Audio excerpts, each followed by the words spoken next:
आनंदाने राहा.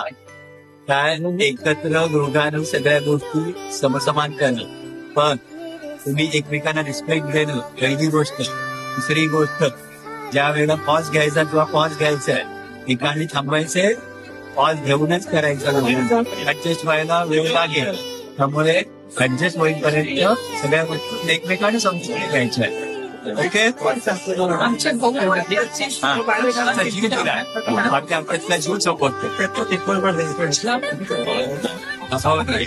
आणि ती तुला सांभाळून, तिने पण तुला सांभाळून घ्यायचं. एकमेकांना सांभाळून